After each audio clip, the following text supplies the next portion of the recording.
Uma garotinha está voltando da escola quando aceita a carona de um desconhecido.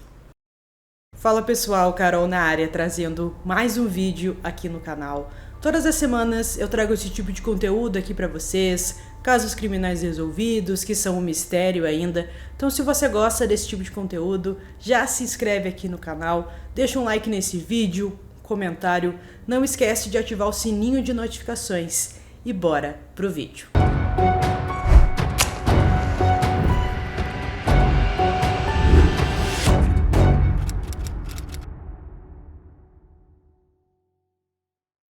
Kaoru Kobayashi nasceu em 1968 em Osaka, no Japão.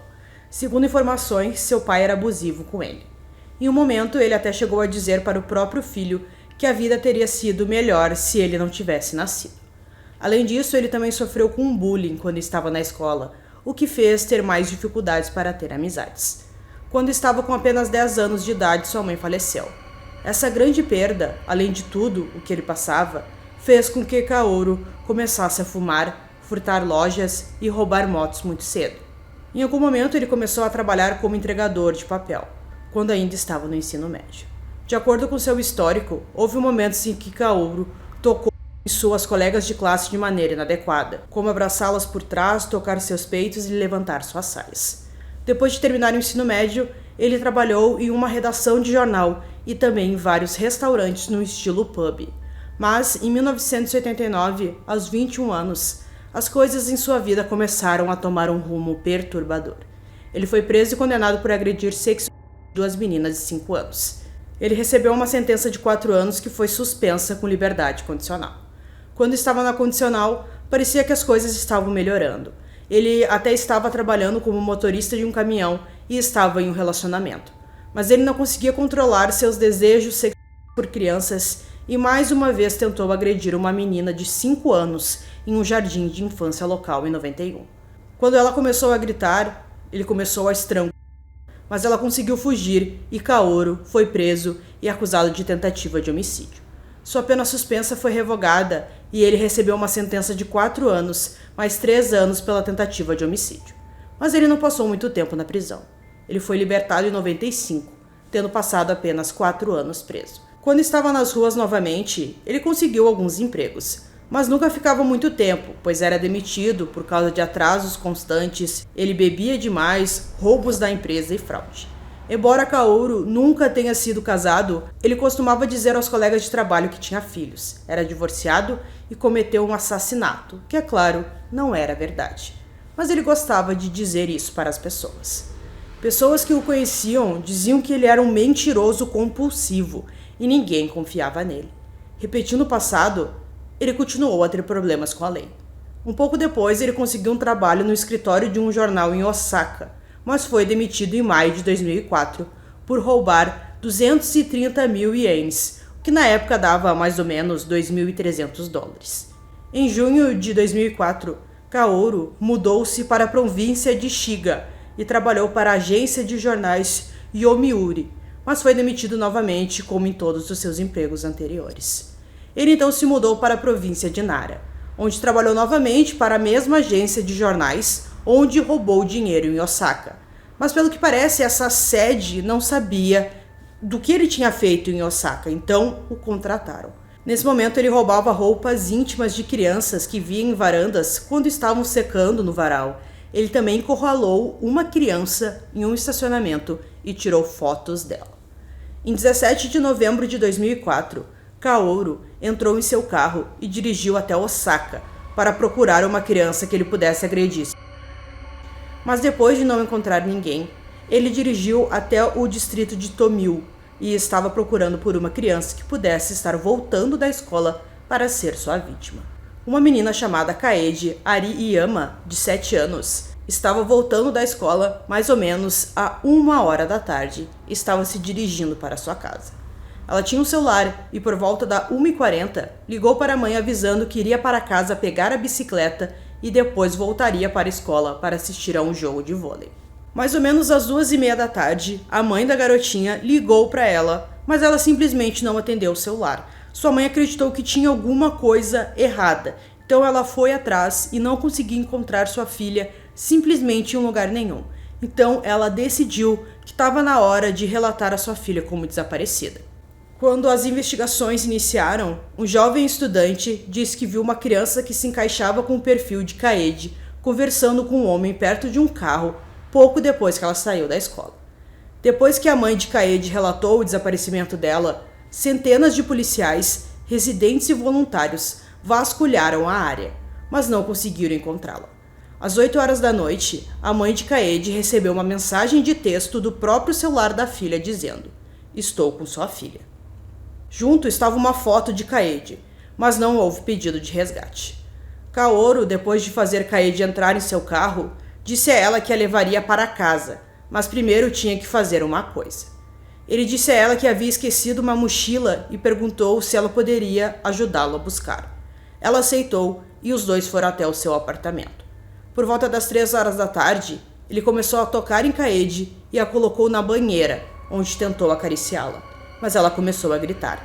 Temendo ser descoberto pelos vizinhos, ele decidiu afogá-la na banheira.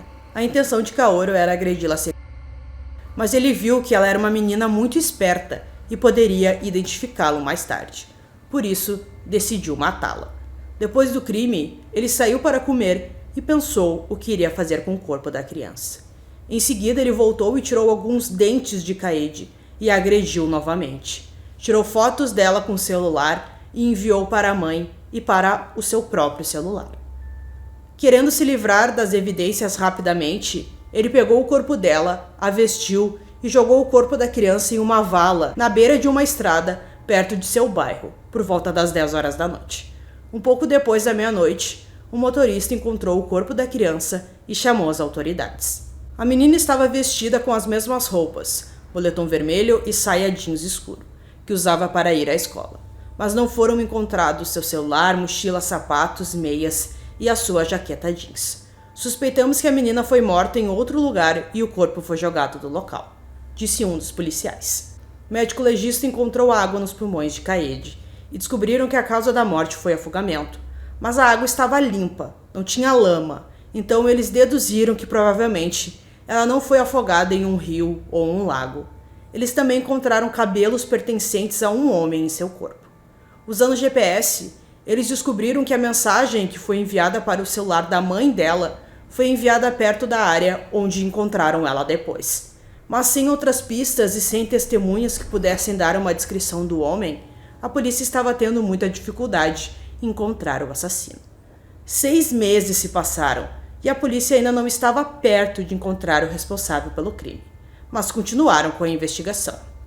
Eles conseguiram uma descrição do carro que o culpado poderia ter usado, conforme testemunhado pelo aquele jovem estudante que viu Caede entrar em um carro naquele dia. Enquanto isso, Kaoru seguiu sua vida e achava que não seria pego pela polícia. No dia 14 de dezembro, ele enviou outra foto do corpo de Caede para a mãe da criança e dessa vez escreveu: "A irmã dela será a próxima." Ele não estava nem um pouco com medo de ser pego e mostrou as fotos da criança para alguns clientes do restaurante que estava. Ele disse às pessoas que encontrou as fotos na internet.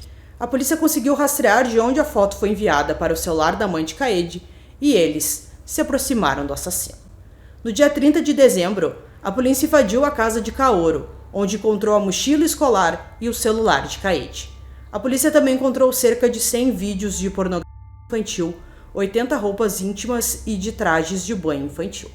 Depois de preso, ele foi acusado de sequestro, assassinato e abandono de cadáver.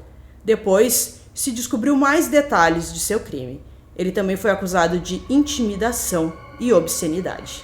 Em seguida, uma avaliação psiquiátrica foi feita. O psiquiatra de Kaoru o diagnosticou como sofrendo de transtorno de personalidade antissocial, mas sensato o suficiente para ser responsável por suas ações, acreditando que ele poderia ter sido atormentado por um sentimento de culpa. O médico responsável pela avaliação também concluiu que era provável que ele fosse reincidente. Os promotores queriam a pena de morte, porque achavam que Kaoru não poderia ser reabilitado. Sua defesa esperava uma sentença mais branda, alegando que sua educação pobre e sua infância abusiva foram, em parte, o que o transformou em um pedófilo. Mas apesar de sua defesa, Kaoru declarou-se culpado e disse que queria ser executado rapidamente.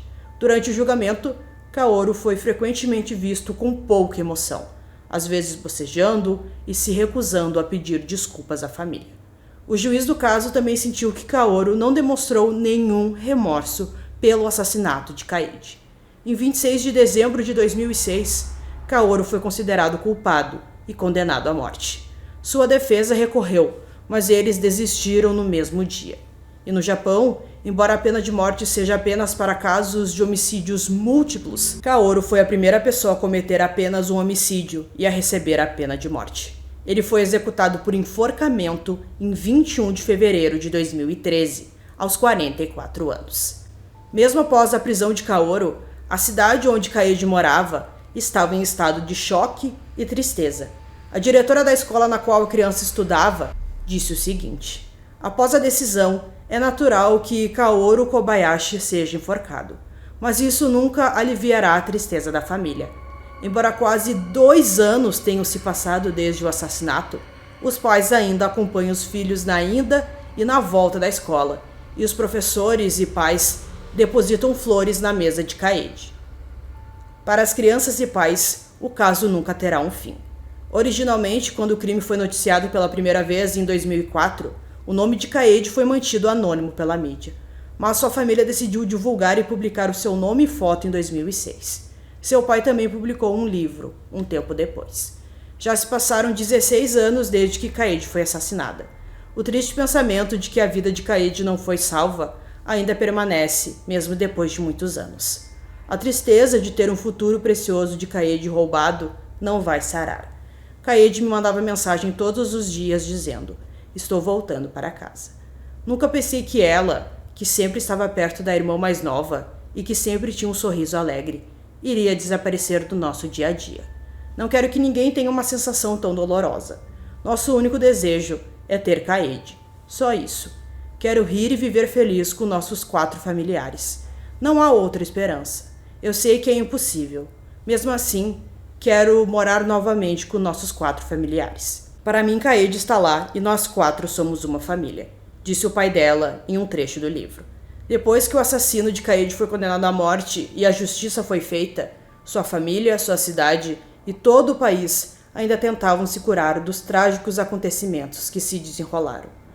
Buscando por mais proteção e cuidado às crianças da comunidade, em 2005 foi introduzido um novo programa pelo Ministério da Justiça, que trata de agressores sexuais. O programa inclui compartilhar com a Agência Nacional de Polícia as informações sobre criminosos sexuais que foram libertados da prisão. Houve também um programa de tratamento em grande escala para criminosos sexuais na prisão no Japão, na esperança de ajudá-los a lidar com isso. Desde que o crime ocorreu, até 2014, um grupo de 200 voluntários protegia os alunos de uma escola primária, vigiando as ruas por onde eles passavam. A ação dos voluntários, que se revezavam todos os dias e ficavam nas ruas no horário em que os alunos iam e voltavam da escola, deu mais segurança aos pais. Mas o Japão continuou registrando casos de abusos cometidos por homens que visam crianças que voltam sozinhas da escola para casa. A Agência Nacional de Polícia do Japão registrou em 2013 94 casos de sequestros ou aprisionamentos envolvendo crianças menores de 12 anos. Segundo o levantamento, em quase metade dos casos, as crianças tinham idade entre 6 e 12 anos e foram atacadas quando caminhavam da escola para casa, no horário entre 2 horas da tarde e 6 da tarde. 65% das vítimas eram meninas. Então, pessoal, concluindo esse caso aqui para vocês, realmente um caso terrível mesmo. A gente viu que em algum momento ele faria algo pior, acho que isso ficou claro. Ele já tinha problemas com a lei no passado, a gente viu a história dele e infelizmente isso acabou acontecendo. A gente viu também que isso ainda é um problema, não só no Japão, mas também no mundo inteiro, que mesmo que tenha acontecido isso, que foi algo tão grave, mesmo assim ainda temos vários casos sobre isso. Então, infelizmente é um problema que ainda não foi resolvido. Então, espero que vocês tenham gostado desse vídeo. Esse foi mais um vídeo aqui no canal Durmam Bem e até o próximo.